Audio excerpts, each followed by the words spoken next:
Ooh, what's up, nerds and geeks? My name is OMG, WTF, LOL, FTWBRB. Welcome back to more Total Extreme Wrestling 2013. We are playing as the WWE in the year 2015, and we are booking NXT. Nothing really of note to say, so let us just run this show, shall we? We've got a total of 4 pre-show bouts, mostly because NXT is the perfect time to do pre-shows because there's so many people I need to get over. Either way. Starting off the night, we get a 58 C-, and a bout that had solid in-ring action, but not much weighing heat. Hideo Itami defeating Toru Yano in 6 minutes and 39 seconds with the Kenta combo into the Bushi knee kick, or Busaku knee kick. Jesus, Kenta, or excuse me, Hideo Itami. Thought this would have been a little bit of a fun match. I don't know if Toru Yano and Hideo Itami have ever fought each other, but Toru Yano has a lot of overness for some reason. So I thought I'd let him pass it off to Hideo Itami. And B, why not? It's like a little bit of a taste of Japan. I know Hideo Itami wasn't part of New Japan, but they might have fought each other. I just feel like it's a little taste of Japan here in America. So, nice little fun match. Didn't get on the card, but that could have been on the card. We didn't have such a stacked card here. Coming off after that, we go to a 40 D-, and a bout that had solid in-ring action, but non-existent crowd heat. The Vaudevillains defeating the Von Erichs in 5 minutes and 40 seconds, when Aiden English defeated Marshall Von Erich with the director's cut. I gotta change their finisher to the Whirling Dervish. I believe that's what it's called. I didn't know I had Simon Gotch changing a gimmick, let alone to a fitness freak.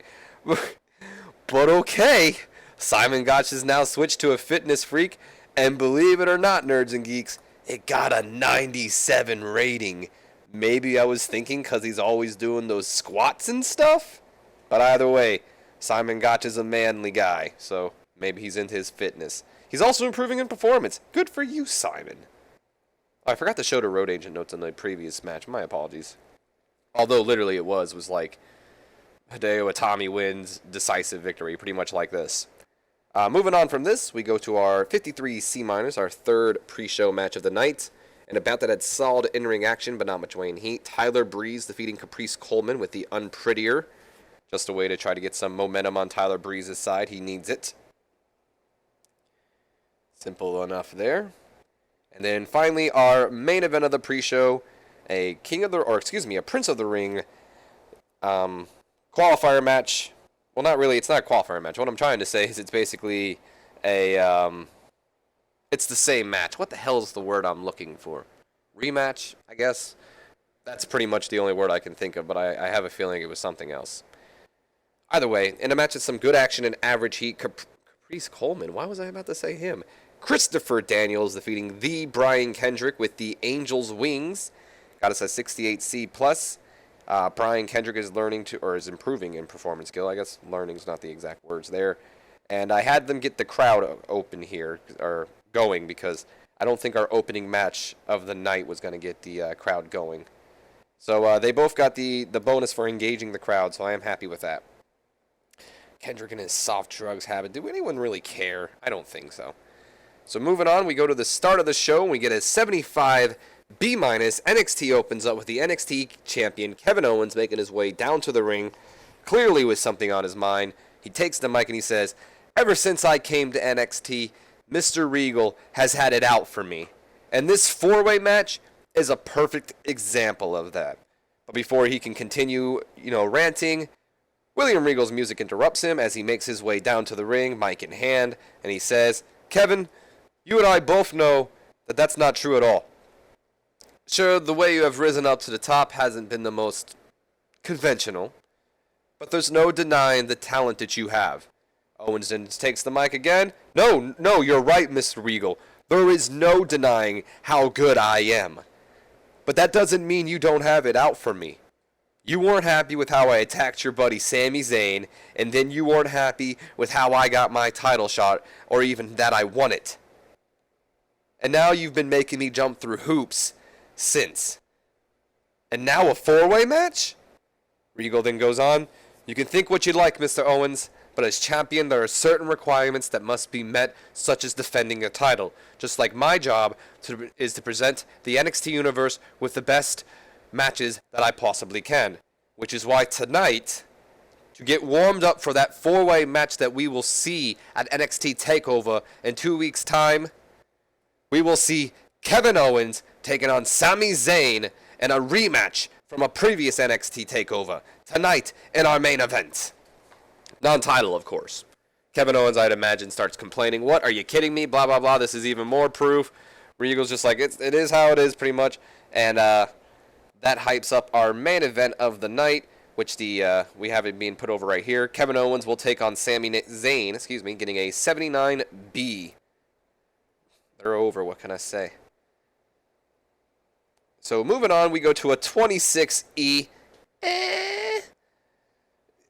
They're not the best. Either way, Alexa Bliss is accompanied by the NXT Tag Team Champions Blake and Murphy. They make their way down to the ring. Bliss takes the mic and she says, last week, we issued a challenge to any team from the Indies to come to NXT and face us. Since every one of you love to think that we're inferior to the indie talent, and to sweeten the deal, we even said that we'd put our NXT tag titles on the line. Now it's time for you people to learn that doesn't matter where you come from, because no matter what, you're all inferior to Bliss, Murphy, and Blake. Bobby Fish's music then hits as he makes his way out to the arena. I'd like to imagine the crowd is chanting, fish, fish, fish, fish, showing him the appreciation that he deserves, while the announcers are putting him over. That's Bobby Fish, blah, blah, blah. We've seen him before on WWE television, yada, yada, yada. Fish then says, hi, Alexa. Sorry to interrupt, but I got tired of hearing you run your mouth, and I'm sure the NXT universe did as well. But that's not the only reason I'm interrupting you, because you did issue a challenge to any team from the Indies, and well, let's just say we accept. Bobby Fish's music hits again, and out comes Kyle O'Reilly. And again, I'd like to imagine the crowd's like, oh shit, while the announcers are like, that's Kyle O'Reilly. That's Bobby Fish and Kyle O'Reilly make up Red Dragon, one of the top teams on the independent circuit. Although the rating doesn't show it, if this was in real life, the crowd would go nuts to see Red Dragon in the NXT arena. And Kyle O'Reilly got a 76 on his old school face, although it doesn't matter because this is the only night he appears. He has a one-night appearance. I guess that spoils the upcoming match. But the segment did bring the crowd's mood down, unfortunately. I'd like to see... It got a bonus for being done to a hot crowd, but... So Alexa's got a poor gimmick, unfortunately, as does Murphy. We might have to look to changing those. Moving on, though. The match itself... does a little worse than I thought it would. I was kind of expecting maybe a C- here. But not too bad, I guess. So we have about that it's solid in-ring action, but not much weight and heat. Blake and Murphy, defeating Red Dragon, retaining the NXT championships. Murphy defeated Kyle O'Reilly by submission, surprisingly. So Murphy tapping out a submission expert. That a boy, Murphy. Send that indie talent back to where he came from, making him tap out to his own move, possibly. Alexa Bliss did some good work ringside, and there's that. They did make defense number 6 of their NXT tag team titles. Road agent notes are right here. They did go out for all out bout, although it didn't do too great. Kyle O'Reilly did get the bonus for going all out, so there is that, and he got a high morale as well. Unfortunately, I don't think Blake and Murphy got the bonus for going all out. So there is that. Cool that O'Reilly and Fish got the tag experience. So far, so good. Okay, here's the negatives. Holding back. Oh, so he got bonus for going all out, but he got penalized for the pressure of going all out? That doesn't make much sense if you ask me. Blake with his negative crowd. Poor Blake. Murphy with a negative crowd as well. Hopefully not Alexa. Murphy got a lot of negatives. Holy crap. Holding back, negative crowd, poor psychology, trying to go all out. The pressure of trying to go all out. Jesus. Inconsistency, poor gimmick, and low momentum. Luckily, Alexa Bliss was the star of that team, most likely, like she is in real life. Moving on from that, we go to a 30E+. Blake and Murphy, everybody. They got a big role on tonight's NXT. Match is over. Red Dragon are just sitting there. I'd imagine Fish is probably checking on Kyle O'Reilly when the NXT Tag Team Champions just start beating them out again, while Alexa Bliss is just, looking around, Probably looks at the NXT camera while they're, walking to the back saying who's next pretty much. Pretty much hinting that next week we're most likely going to have another indie team come and challenge Blake and Murphy. And possibly, hint, hint, nudge, nudge, an indie team at NXT TakeOver. Moving on, we go to a 60C. Thank you, guys. A 60C here as William Regal is back out in the ring along with Sasha Banks, Melissa Marie, Bayley, and Becky Lynch. He takes the mic and he says, "Ladies, the reason I asked you all out here, I think it's quite obvious now, but with the upcoming NXT TakeOver's theme being a four-way bout that doesn't just go for the NXT World Champion and his contenders, but as well as the NXT Women's Champion. Which is why at NXT TakeOver, Sasha Banks will defend her championship against Melissa Marie, Bayley, and Becky Lynch." Unfortunately for Regal, the interruptions are not done right. Excuse me, I had to deny a phone call. It was bothering me. The interruptions are not quite done yet as Lady James's music interrupts and she takes the mic as she makes her way down to the ring. And she says, "Excuse me? Are you kidding me? These three? Especially Becky Lynch gets an NXT Women's title shot before me? You've got to be joking."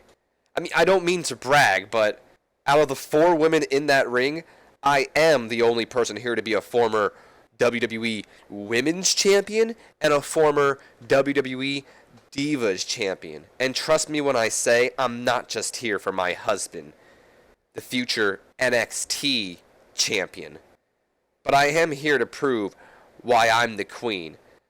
But before she can continue going on, Becky Lynch interrupts her, obviously probably a little insulted that she called her out, especially of the 3 women in the ring. And she says, "Mickey, would you just shut up? What have you done since you've been here? Absolutely nothing. You haven't even been in a match yet. But you know what? If you got such a problem with me being in the NXT Women's Championship match, a match I deserve to be in, then why don't you step up and prove it? Instead of talking..." I almost said talking shit. That'd have been a mess up. That'd have been a Botchamania-worthy appearance if it really happened. But instead of you running your mouth and talking down there, how about next week on NXT, I put up my spot in the NXT Fatal 4-Way match, and you take me on and you prove why you deserve to be in here. But trust me when I say, Mickey, I'm not going to hold back. I'm looking to disarm you. And then I'm going to go on to NXT Fatal 4-Way. And I'm sorry, Sasha. You and I might be good friends. But I'm taking that belt. And then Mickey, I would say, agrees. Regal says, "You know what? Fine. Next week we'll have... next week on NXT, it'll be Mickie James versus Becky Lynch." Mickey's making her, NXT... No, this is her NXT debut. I don't know why I said I guess. Making her NXT debut next week. And if she wins, she gets Becky Lynch's spot. If not, well... the match stays the same. So Lady James versus Becky Lynch for the spot in the Fatal 4-Way. So we do know for sure it'll be Sasha versus Melissa Marie versus Bayley, but these two are up for grabs.